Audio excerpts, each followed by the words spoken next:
पंजाब, अमृतसर पंजाब, ठीक है बच्चे। इसकी एक बहुत बड़ी तारीख है, जलियांवाला बाग सानिया से मुराद कि हमारी जो आजादी की लड़ाई जो बच्चे शुरू हुई थी वो 1857 से शुरू हुई थी। हमने चाहा था कि अंग्रेजों को निकाल फेंकें बाहर, वो नाजायज तौर पे हमारे मुल्क पे काबिज हुए थे, ठीक है। तो इस दौरान 100 साल में ना जाने कितने हिंदुस्तानी नौजवानों ने अपनी जानों के नजराने निशावर किए, कुर्बानियां दी अपनी, तब जाके आज हमें ये जो हम आजादी से जी रहे हैं ये महज उनकी दी हुई कुर्बानियों की बदौलत। तो ये क्या है कि क्या हुआ 13 अप्रैल 1919 को, 13 अप्रैल 1919 को पंजाब के नजदीक अमृतसर के पास जलियांवाला बाग में एक फेयर, एक मेला, बैसाखी का मेला हो रहा था।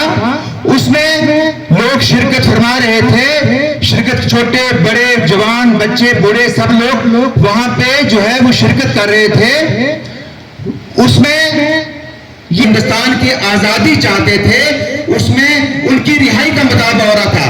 उन दोनों को ब्रिटिश फौज ने गिरफ्तार किया था।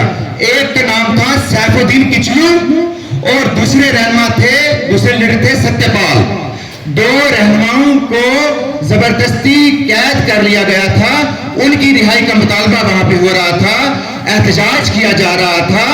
और इसके साथ एक और जो है एक्ट, एक और कानून जो है ब्रिटिशर्स ने पास किया था, उसको रॉयल एक्ट कहते हैं। उस एक्ट के तहत, उस कानून के तहत जो थे बहुत सारे जो हमारी फ्रीडम थी, आजादियां थी, वो छिन गई थी। हमें जो है प्रेस पे रोक लगा दी गई थी। हम अच्छे से अपना मौक़िफ़ बयान नहीं कर सकते थे, जलसे जुलूस नहीं निकाल सकते थे। उन्हें ये खदशा हमें मुश्किल पेश आएगी। तो लिहाजा क्यों ना इनकी जो फ्रीडम है, उनकी जो आज़ादी है, उसको तंग कर दिया जाए। तो एक जुलूस है, एक एहतजाज हो रहा है। उसने ऑर्डर दिया, उसने अपने हमरा कुछ सिपाहियों को, जिसमें सिख फौज भी थी और गोरखा फौज भी थी, चूंकि वो ब्रिटिश के अंडर थे, तो उन्होंने वहां पे जाके गेट को बंद कर दिया गया और वहां पे नहत्ते लोगों पे गोलियों की बौछार कर दी।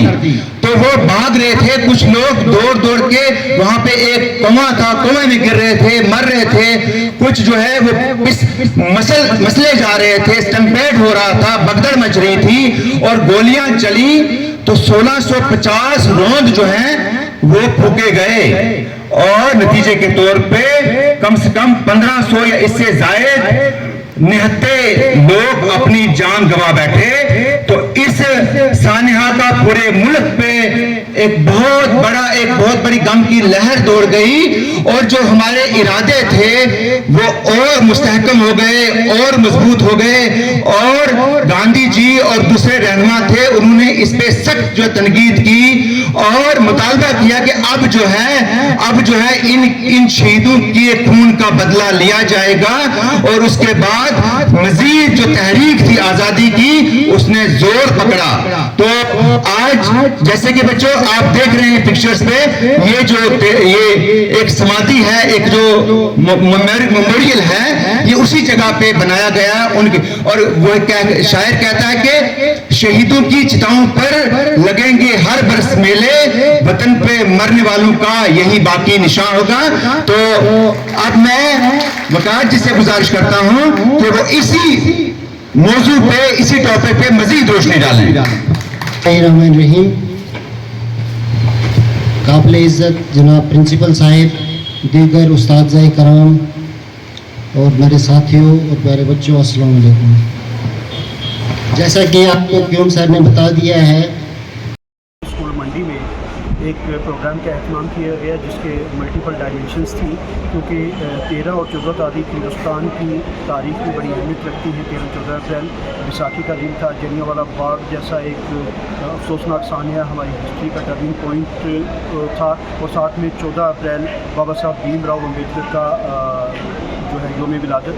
इन तीनों इवेंट्स को एक साथ करके आज यहाँ हमने बॉयज़ एल स्कूल मंडी में एक प्रोग्राम का एहतमाम किया, जिसमें हमारे साथियों ने जलियांवाला बाग के हवाले से बैसाखी, इसकी अहमियत और बाबा साहब भीमराव अम्बेडकर के हवाले से जानकारी दी। बोलने वालों में हमारे वकार हुसैन, अब्दुल क़य्यूम साहब, हारून राठौर साहब और अमरीक सिंह साहब थे, जिन्होंने इन चारों पहलुओं पर बड़े दिलकश और ख़ूबसूरत अंदाज में बच्चों के साथ डिस्कस किया और बच्चों को बताया कि हमारा माजी जो है उसमें हमारी तारीख़ में हमारे लिए क्या क्या सबक दर्ज हैं और इन तारीख़ों की हमारी हिस्ट्री में क्या अहमियत है। मकसद इसका यही था कि बच्चों को अपने माजी से जोड़ा जाए, अपने तमद्दन, अपनी सकाफ़त, अपनी हिस्ट्री से जोड़ा जाए और बच्चों को ये पता चले कि वो लोग कौन हैं जिनकी वजह से आज हम आज़ादी का सांस ले रहे हैं।